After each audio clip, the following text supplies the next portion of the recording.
The burger bar sold good coffee. It also sold tasty Coke. Simon sucked the brown fizzy liquid through a straw and watched Mr. Jackson collect a sachet of sugar and a plastic spoon from a cabinet near them. "Where is everyone?" Simon asked, when the man in the beige suit sat down and started adding the fine white crystals to his steaming drink. "At work or at school, I expect. Always quiet this time of the morning." "I forgot it was a school day," Simon said, thinking how fortunate he was not to be stuck in a blistering hot classroom on a day like that. Mr. Jackson took a hesitant sip. The coffee was too hot, so he placed the cup of black liquid on the table and regarded Simon ponderously. "I can't have you with me all day, you know. I'm not a normal policeman." "Are you CID? What does that actually mean?" "It stands for Criminal Investigation Department, and I'm not in that department." A smart, slick-looking businessman entered the restaurant and walked up to the counter and looked at the breakfast menu. Clenched in one hand was a mobile phone, in the other a slim black case containing a laptop. Simon eyed him while sucking his straw. Mr. Jackson seemed drab in comparison, although his peculiar luminous beige suit certainly made him stand out. "Do you investigate criminals?" Simon asked after the businessman had found a seat. "Yes, I'm a detective." "But I work in a special department. That's why it's inappropriate for you to be assigned to me. Is it a secret department?" Mr. Jackson picked up the paper cup and tried the coffee again. After his second sip, he smiled. "Yes, it is secret. Very. I can't tell anybody about it." "Why not?" Simon prodded the sugary doughnut the detective had bought him. It was rock solid, not at all fresh as depicted in the pictures on the menu. He took a bite all the same, smothering his lips in a white frost. "Sorry, Simon, I can't tell you why not. The Official Secrets Act prevents me. It's all very hush-hush." "Are you a spy, then?" "No, I'm not a spy." Simon took another bite. The middle was better, more squishy. "What's the vicar done, anyway?" Mr. Jackson flicked his eyes from the boy to the window, checking that the Morris 1000 was all right. An elderly man in a straw hat stood next to it, peering in at the dashboard. The old boy waved to a woman, probably his wife, but she ignored him and made straight for the restaurant door. Clearly, she had no interest in classic cars. The man shrugged, mopped his brow and reluctantly followed her. "Is the vicar a suspect?" Simon persisted. "Sorry, I can't tell you." "I bet he is. I bet he's done something nasty." "Why do you say that?" Simon wiped his sticky fingers on his jeans. "He looked evil, didn't he? Did he bury someone who wasn't dead in one of those graves at the church?" Mr. Jackson pushed back his chair and got up. "Come on, time to go." "I haven't finished my drink yet. What's the hurry?" "Bring it with you." The man in the beige suit was already at the door. He held it open for the youngster, and together they strolled over to the car. "Is he a murderer?" Simon asked, when he was sitting in the passenger seat once more. "Who?" "The vicar. Why didn't you arrest him?" "I may do in time." The 1000cc engine burst into life, and the Morris Traveller chugged out of the restaurant's car park. "Where are we going now?" Simon asked, as they trundled along the dual carriageway. Mr. Jackson drummed his fingers on the steering wheel as if trying to make a decision. When Simon thought the detective wasn't going to answer, the man in the beige suit turned to him and said, "Have you ever been to Leopold Road?" "Where's that?" "Crawley." "Crawley? Where's that?" "It's in West Sussex. It's about an hour from here." Simon looked wide-eyed. "What, a whole hour in this heap?" Mr. Jackson laughed. It was the first time Simon had seen the man's lined face lift. "Yep, a whole hour, and there's not even a radio to keep you entertained." Simon wound down the window and stared out. The temperature inside was stifling, another modern convenience absent from the Morris, air conditioning. Simon's day was getting worse by the minute. An hour later, that is, 1 hour of enduring boring dual carriageways, rounding dull roundabouts, queuing at traffic lights, waiting at zebra crossings and getting snarled up in town centre traffic jams, Mr. Jackson finally turned the car into a short residential road. He pulled up at one end and switched off the engine. Simon Pickle found a hand gently shaking him, for in the heat the boy had dozed off.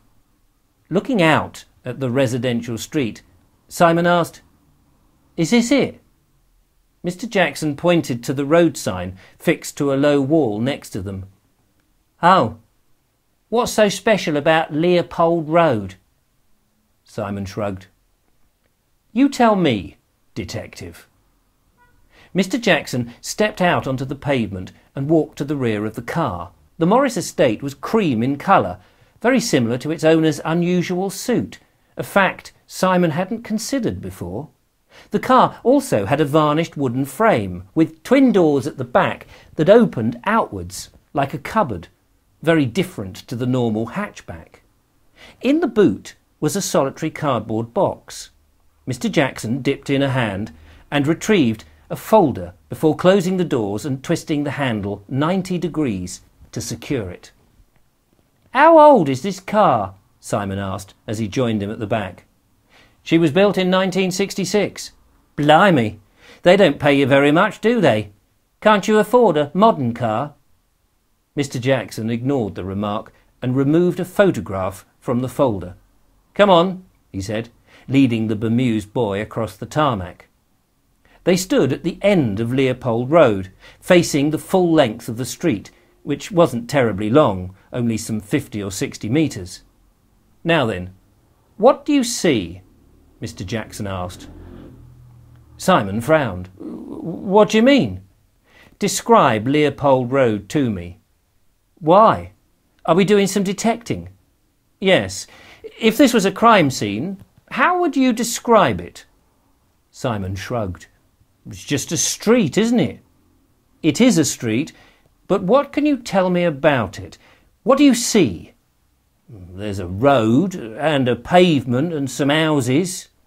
"Anything else?" Simon grunted. The detective wasn't blind. Surely he could see as well as Simon. If he couldn't, he shouldn't be allowed to drive. "Describe what you see," Mr. Jackson persisted. Simon sighed. "There's a lamp post." "Very good. What else?" Simon scuffed his shoe in the gutter, thinking how ridiculous it was they had driven all this way to look at a simple street. "I can see your car and a few others," he said. "Good. Keep going." "There's some trees." "And if you look up, what do you see then?" Simon sighed noisily. This was like a boring I Spy game. "Wires." "That's right, telephone wires. And where do they go?" "From the poles to the houses, of course." "Right, from the telegraph poles." Mr. Jackson handed Simon the black and white photograph. It was an enlarged print about the size of a textbook. "Now, what do you see in this picture?" Simon peered at it, realising it was the same street taken many years ago.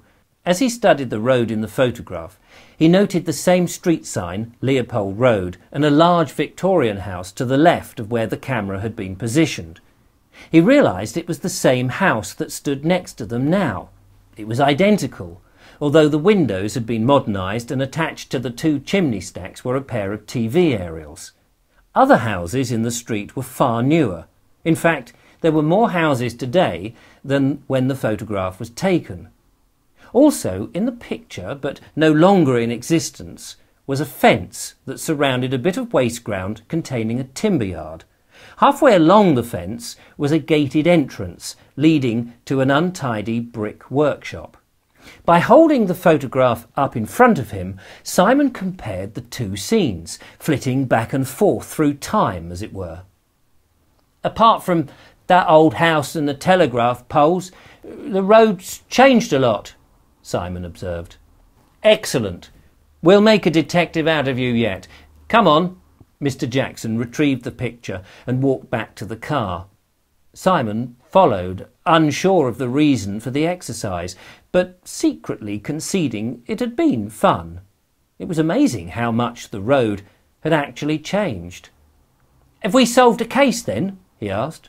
"No, but you've just examined your first crime scene." "What crime?"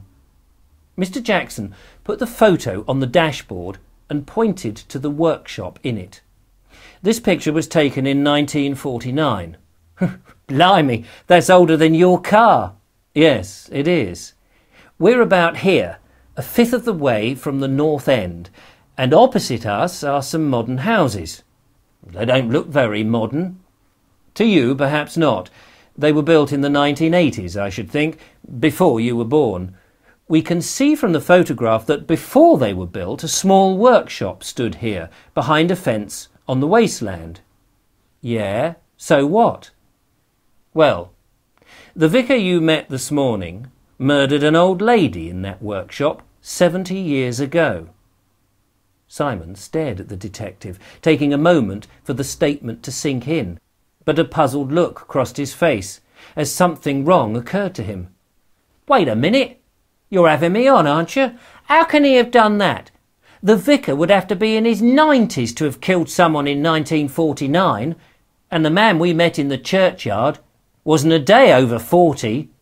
So how's that possible?" Join me again next time and I'll read Chapter 4 of The Ghost Detective.